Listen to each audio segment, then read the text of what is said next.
नमस्कार दोस्तों, welcome to सेटबुल investments. तो आज हम ट्रेडिंग प्रोसेस का पार्ट 2 पढ़ेंगे, जो कि है trade management, position sizing and risk management.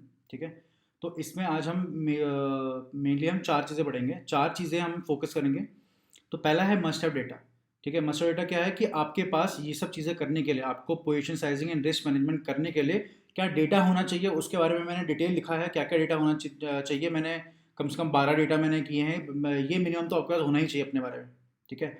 उसके उसके बाद हम देखेंगे कि पोजीशन साइजिंग कैसे होती है, कैसे करते हैं। उसके अलावा थर्ड पढ़ेंगे हम रिस्क मैनेजमेंट। रिस्क मैनेजमेंट मतलब हम कैसे रिस्क को मैनेज कर सकते हैं, कितना अपना लॉस है, कितना हमारा प्रॉफिट है। उसके बाद मैं कुछ आपको सीक्रेट्स बताऊंगा, अगर आप नए हो तो। ठीक है।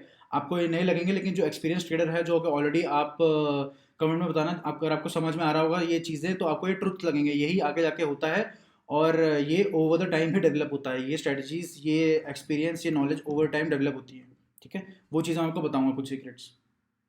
तो चलिए शुरू करते हैं। पहले हम आते हैं मस्ट हैव डेटा पे। तो ये कुछ आपका है, 12 पॉइंट्स है जो आपको मेक श्योर करने हैं कि आपके पास हमेशा हों। ठीक है। पहला है, आपके पास अच्छा ये सब चीज़ें लिखी होनी चाहिए, ये सब चीज़ें आपके पास लिखी होनी चाहिए, एक्सेल शीट में ये सब लिखी होनी चाहिए। आपको मेंटेन करना पड़ेगा अपने ट्रेडिंग जर्नल में। ठीक है। आपको सबसे पहले देखना है कि आपका कैपिटल कितना है, डेली कैपिटल कितना है, डेली कैपिटल आपने कितना यूज़ किया है, और डेली कैपिटल किस रेंज में आप यूज़ कर सकते हो, उसके बारे में मैंने नीचे एग्जाम्पल दिया है। मैं एक बार 12 पॉइंट कवर कर लेता हूँ, उसके बाद बताऊँगा। ठीक है। उसके बाद है ईच ट्रेड मैक्स रिस्क, मतलब आपको पता होना चाहिए कि आपकी एक ट्रेड में कितना रिस्क आप ले सकते हो मैक्सिमम। ठीक है। और ओवरऑल डे में कितना ले सकते हो। ठीक है। और आपका हमेशा, और आप कितना मिनिमम प्रॉफिट लेना चाहते हो हर एक ट्रेड पे, ये सब आपको लिखा होना चाहिए, आपको पता होना चाहिए। ठीक है। And it should be always be greater than max risk. ठीक है। मैक्स कॉमा मिन रिस्क। ठीक है। 7 नंबर होना चाहिए कि आपका जो मिनिमम रिस्क है ना, मिनिमम रिस्क वो हमेशा फ्लेक्सिबल होना चाहिए। ठीक है। और ऐसे ही मैक्सिमम प्रॉफिट आपका हमेशा फ्लेक्सिबल होना चाहिए, आपको कोई कैप नहीं लगानी है कि मैं 10 रुपये ही निकालूंगा या 20 रुपये ही निकालूंगा। ठीक है। And of course these 2 point, seventh and 8 point, ये आपको ओवर द टाइम इवॉल्व होंगे, ओवर द टाइम आपको समझ में आएंगे, आपको बार बार प्रैक्टिस करनी पड़ेगी। ठीक है। इट रिक्वायर्स प्रैक्टिस, आपको बार बार करना पड़ेगा। ये ऐसी चीज़ है, इसका कोई लॉजिक नहीं है, आपको ओवर टाइम एक्सपीरियंस होगी। ठीक है। 9 नंबर है, आपको पता होना चाहिए 9th और 10th नंबर में कि आपका लॉस और प्रॉफिट कितना हो रहा है, और आपके कैपिटल का कितना परसेंटेज हो रहा है, आपको ये लिखा होना चाहिए चीज़ है। ठीक है। जब भी आप एक ट्रेड ले रहे हो तो आपको लिखना पड़ेगा कि कितना लॉस हुआ, कितना प्रॉफिट हुआ, कितना आर आर रेशियो था, कितना रिस्क था, कितना कैपिटल यूज हुआ, आपको लिखना पड़ेगा, मेंटेन करना पड़ेगा। And it's a hard and fast rule, आपको अगर आपको ट्रेडिंग प्रोसेस बनाना है तो ये करना ही पड़ेगा। ठीक है। उसके बाद आपके पास ये दो चीज़ें होनी चाहिए, ये काफ़ी इंटरेस्टिंग चीज़ें हैं, ये भी डेवलप्स ओवर द टाइम, ये ओवर टाइम आपको मिलेगा, क्योंकि आप डेफिनेटली मंथली के एंड का जो एनालिसिस होगा वो मंथ एंड में करोगे, मतलब आपको 20 दिन गुजारने पड़ेंगे ना। तो ऐसे ही है। तो 11th जैसे है कि monthly rate of capital gain, आपको अपना कैपिटल गेन कितना हुआ है मंथली ये नोट करना है। ठीक है। कितना जल्दी बढ़ा है, मतलब आपको कितना परसेंटेज बढ़ा था, अगले महीने कितना कम हुआ बढ़ा। ठीक है, वो होना चाहिए। और आपके पास एक और चार्ट होना चाहिए, आपका एक और डेटा होना चाहिए कि आपका प्रॉफिट का जो रेट है ओवर टाइम, वो लॉस के रेट से कैसा रिलेशनशिप में, क्या रिलेशनशिप में, आपको आपके पास होना चाहिए profit versus loss rate over over the month. ठीक है, ये होना चाहिए। ये काफ़ी आपको क्वार्टरली और 6 महीने बाद, ऐसे सेमेस्टर और 1 साल बाद आपको पूरा फीडबैक देगा कि आपने कैसे परफॉर्म किया।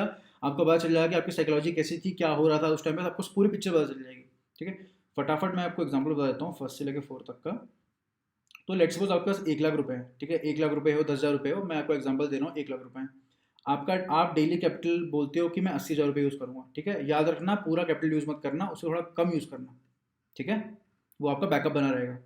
डेली कैपिटल आप 80,000 रुपये यूज़ करते हो, तो आप डेली कैपिटल रेंज डिफाइन करते हो कि मैं पूरे एग्जैक्ट 80,000 हर ट्रेड में यूज़ नहीं करूँगा और पूरे डेली यूज़ नहीं करूँगा, मैं एक रेंज डिफाइन करूँगा। बिकॉज फ्लेक्सिबिलिटी होनी चाहिए, जो आपके पैटर्न्स बनते हैं वो बड़े बनते हैं, छोटे बनते हैं, वॉलिटी ज़्यादा होती है, कम होती है, तो आपको उसके हिसाब से एडजस्ट करना पड़ेगा अपनी पोजीशन साइजिंग को। ठीक है।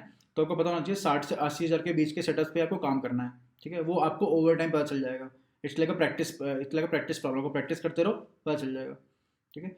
डेली कैपिटल यूज़ फिर आपको लिखना है कि आपने ओवरऑल 2 ट्रेड ली तो कितना डेली कैपिटल यूज़ किया। जैसे मैंने for example 65,000 rupees overall use किया 2 ट्रेड्स में। ठीक है। ये आपके पास मेंटेन रहना चाहिए हमेशा। ठीक है। आपको ये क्लियर हो गया, तो हम नेक्स्ट पॉइंट में चलते हैं, जो है कि है पोजीशन साइजिंग। ठीक है। पोजीशन साइजिंग आपको ना ये बेसिकली बताती है कि आप एक तो पोजीशन कहाँ ले रहे हो और उसको साइज कैसे कर रहे हो। Position sizing is a technique. ठीक है। ऐसा कोई वो नहीं है कि हमेशा कांस्टेंट होना चाहिए। ये साइजिंग साइजिंग में अपनी ही खुद ही बहुत बड़ी दुनिया है, काफ़ी बड़ी लंबी स्टोरी है।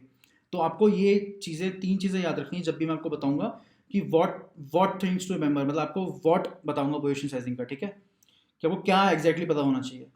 तो पहले तो मेन पॉइंट है आपका डेली की चीज़ें आपके बारे में पता होनी चाहिए। क्या पता होना चाहिए? आपका डेली मैक्सिमम लॉस कितना होना चाहिए, डेली मिनिमम प्रॉफिट कितना होना चाहिए, टोटल नंबर ऑफ ट्रेड्स आपको पता होना चाहिए, आप कितने लेते हो हर दिन, आपके प्रोसेस में आपके रूटीन में लिखा होना चाहिए कि भाई गौरव तो मैक्सिमम लॉस 3,500 रुपये लेगा और मिनिमम प्रॉफिट 5,000 रुपये लेगा, यहाँ पे लिखा होना चाहिए।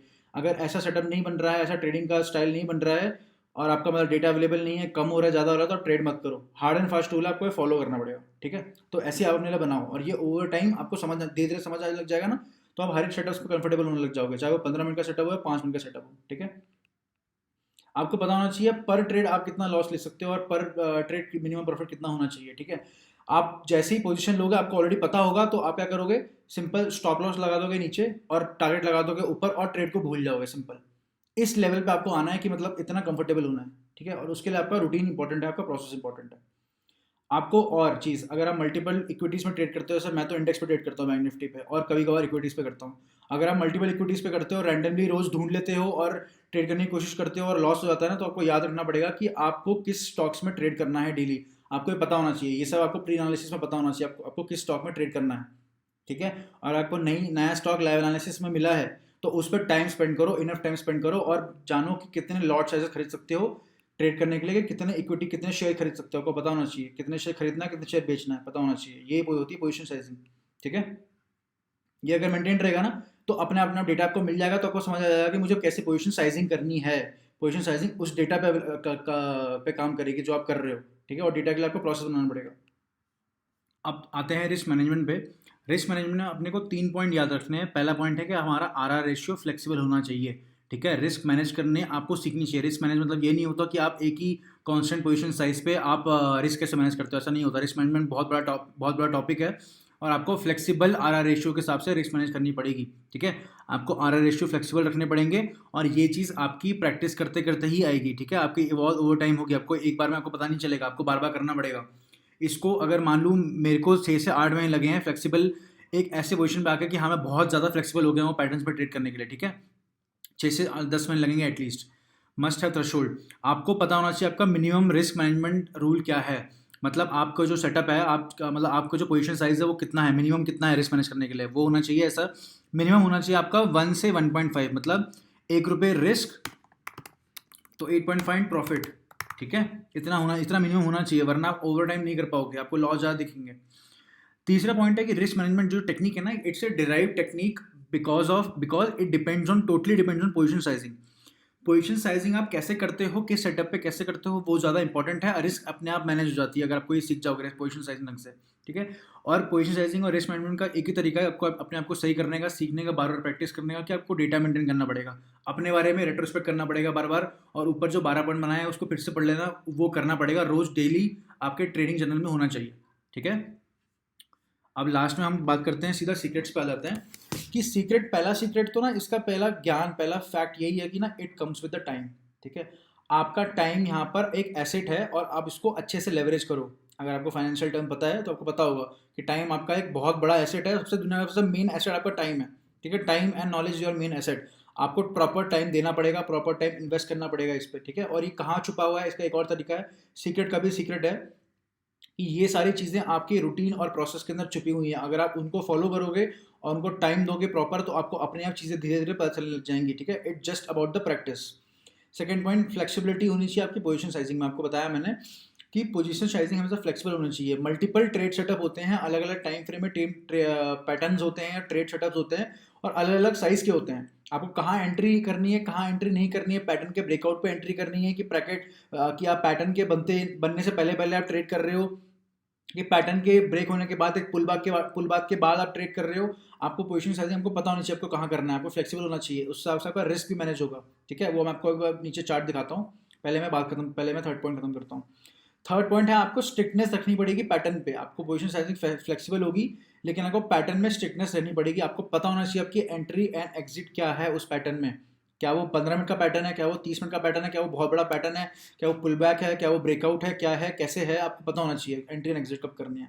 और आपको इन दोनों चीज़ों को कनेक्ट करना सीखना पड़ेगा, ठीक है। आपको flexible position sizing and strictness on pattern आपको में आएगा, लेकिन आपको याद रखना पड़ेगा कि इन दोनों चीज़ों को आपको कनेक्ट करना ही करना है, ठीक है। पांचवा है आपको डेली रेट्रोस्पेक्ट करो कि आपको ये समझ आया कि नहीं आया। डेली रेट्रोस्पेक्ट करोगे तो ये बहुत जल्दी फास्ट हो जाएगा। It's like a preparation for an exam, ठीक है। एग्जाम की तरह प्रिपेयर कैसे करते हैं, डेली पढ़ते हैं, डेली रिवाइज करते हैं, रेट्रोस्पेक्ट करो खुद के बारे में, ठीक है। अब मैं ये जो सेकंड और थर्ड और फोर्थ पॉइंट बताया मैंने, इसका मैं आपको चार्ट बताता हूँ, इस सीक्रेट का चार्ट बताता हूँ। देखो सीन पता क्या है, सीन ये कि एक ये पैटर्न है, ठीक है, राइजिंग पैटर्न है, इसका ये ब्रेकआउट है। कुछ लोग क्या करते हैं, वो राइजिंग पैटर्न सोच के यहाँ पे बाय करेंगे, यहाँ बाय करेंगे, यहाँ जाएगा, तो इनका यहाँ पे रिस्क क्या होगा, इसके नीचे रिस्क हो, यहाँ रिस्क होगी और यहाँ रिवॉर्ड होगा, यहाँ पे एंट्री किए तो, ठीक है। कुछ लोग यहाँ ट्रेड करेंगे सेल का यहाँ पे, ठीक है। ऐसी एम पैटर्न है, कोई लोग यहाँ पे एंट्री करेंगे एम पैटर्न सोच के, जल्दीबाजी में ट्रेड कर देंगे। कोई लोग यहाँ करेंगे, यहाँ पे करेंगे तो रिस्क ये हो जाएगी, इस इतना बड़ा रिस्क हो जाएगा। यहाँ पे ट्रेड करेंगे तो छोटा सा रिस्क होगा। समझ रहे हो आप कि आप पुल बैक के बाद यहाँ पुल बैक हुआ, फिर आप एंट्री कर रहे हो, ठीक है, यहाँ पे आप एंट्री कर रहे हो, सेल की एंट्री कर रहे हो, ठीक है। तो इस हिसाब से आपका रिस्क कितना होगा, आपका रिस्क यहाँ पे हो सकता है मिडल ऑफ दिस कैंडल। अगर आप यहाँ एंट्री कर रहे हो, यहाँ पे एंट्री कर रहे हो, ये ब्रेकआउट के बाद पुल बैक यहाँ पे एंट्री कर रहे हो, तो आपका रिस्क बड़ा होगा, ठीक है। आपको ये देखना पड़ेगा, आपको समझना पड़ेगा, ओवर टाइम ही डेवलप होगी ये चीज़ें, ठीक है। यही सीक्रेट था, यही सच्चाई है। आगे जाके जब आपका सिस्टम डेवलप हो जाएगा, आपको रिवॉर्ड देने लग जाएगा, एक दो महीने बाद आपको यही एग्जैक्ट चीज़ें पता चलेंगी, ठीक है। तो ये थे आपके सीक्रेट, मैंने आपको बताया है आज। ट्रेडिंग मैनेजमेंट में पोजीशन साइजिंग, रिस्क मैनेजमेंट, ये दोनों कंसेप्ट है। आपको डेटा पे ज़्यादा काम करना है, आपको डेटा आपका अवेलेबल है, ठीक है, तब आप आराम से टेक्निक्स यूज़ कर पाओगे। ये सिर्फ टेक्निक्स है, ठीक है। उसके बाद पोजीशन साइजिंग अपने आप आएगी, डेटा मेंटेन है तो। रिस्क मैनेजमेंट अपने आप आएगा अगर पोजीशन साइजिंग है तो। और सीक्रेट्स अपने आप आएंगे जब ये तीनों चीज़ें मिक्स होने, कनेक्ट करने लग जाओगे इन चीज़ों को, ठीक है। तो आज के लिए इस पार्ट में इतना ही, बाकी नेक्स्ट पार्ट में बात करते हैं। कमेंट करके बताना अगर आपको चीज़ें समझ में आई है कि आप डिसिप्लिन फॉलो करते हो कि नहीं करते हो, कैसा फॉलो करते हो, कमेंट में मेरे को बिल्कुल बताना। और प्लीज़ लाइक करना ताकि मैं मोटिवेटेड रहूँ नेक्स्ट वीडियो बनाने के लिए। काफ़ी इंटरेस्टिंग वीडियो होने वाली है अगली वाली, ठीक है। तो मिलते हैं पार्ट 3 में ट्रेडिंग प्रोसेस के। Thank you so much.